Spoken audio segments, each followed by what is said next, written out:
have a number of great Gotham Greats to honor tonight, but it's my special privilege to kick off the evening with our Searchlight Award. Searchlight was a pioneering radio and then television show hosted by members of Citizens Union. And it's a reminder that, to me, journalism and politics or public service should be two sides of the same coin. You get involved because you care about your city, your state, your country, because you care about the civic life. You want to engage in a great constructive debate. It's perhaps not an accident that Grace and I both come from a journalistic background. And so we wanted to revive this award to honor journalists who are working hard in New York at a difficult time for journalism, not just a difficult time for democracy. You know, one of the things about being a journalist or engaging in the arena in any way is you got to fight the good fight. And the good fight is always about something bigger than yourself. And in order to persuade people, it's not the fight or the argument that's going to get them. It's going to be the story. It's going to be telling other people's stories. And that's what Michael Daley epitomizes to me and a whole generation of journalists.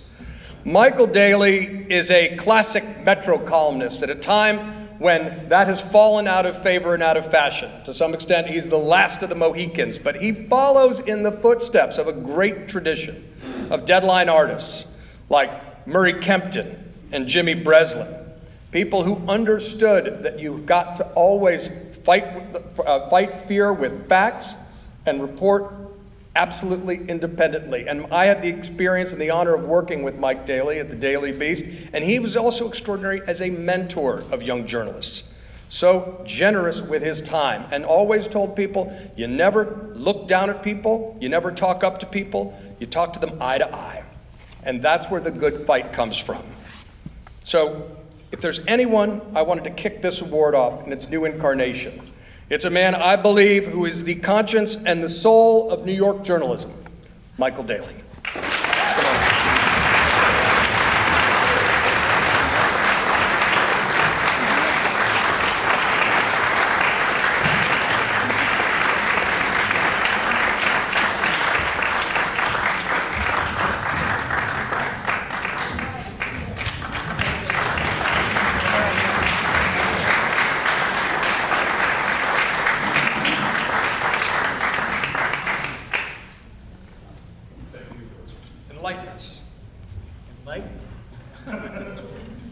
All right, I'll enlighten you.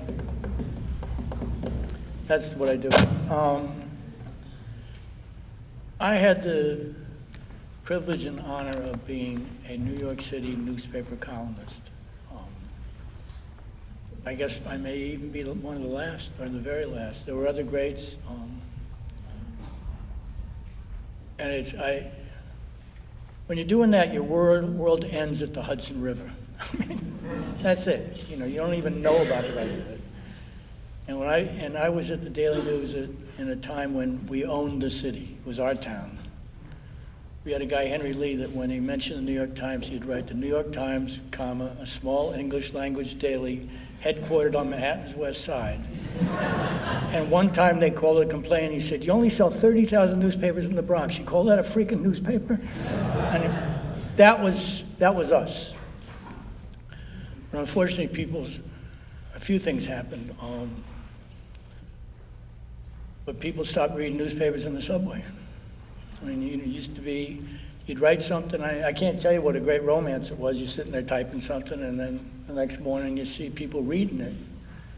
And it wasn't an ego thing. It was like, you'd meet somebody and you felt they really had something you should tell. And the operating principle of being a newspaper columnist is, if you have a story, tell it. If you don't, write it. So you didn't have to do anything fancy if you had the story. You just had to tell it. And if you tell that story and then you see people reading that story, that was your whole day right there. You didn't need anything more. You could run into anybody in the city of New York that could have all the money in the world, but they didn't have that. And then that vanished. And I spent a period of time watching grown men who had given their whole lives to the Daily News. I mean, they went to the news the way some people go to the cops, or other people go to the fire department. And that was their life, and that was the life they were going to lead. And all of a sudden, it was vanishing. And you'd see grown men walking around terrified. And I just figured I didn't want to wait for that to happen. So I decided to take a step, and I went to the Daily Beast and this guy, who, I don't know, it's hard to, I'll get choked up before I start talking about it, but he gave me an opportunity to do what I do as if people were still reading newspapers in the subway. I realized I had a new life, new world to adjust to. I mean, one of the kids at the Daily Beast came up to me and said, "How'd you know about that story?" I said, "It's been on the front page for 3 days." And the kid said, "Man, I got to adjust my Twitter feed. Now I got to start reading the newspaper." So then I knew that, but ultimately it's the same thing. Now I have to write, since the Daily Beast doesn't just cover New York, I have to write about that very strange country on the other side of the river. And I do think the strangest country you can fly to from Kennedy Airport is America. And a lot of it just doesn't make immediate sense to me, but I'm trying to make sense out of it, and I'm trying to cover that part of the world the same way I covered the city of New York. And I will say that I carry this everywhere. It's New York City Press Pass. And I think there are people who still bring honor to it.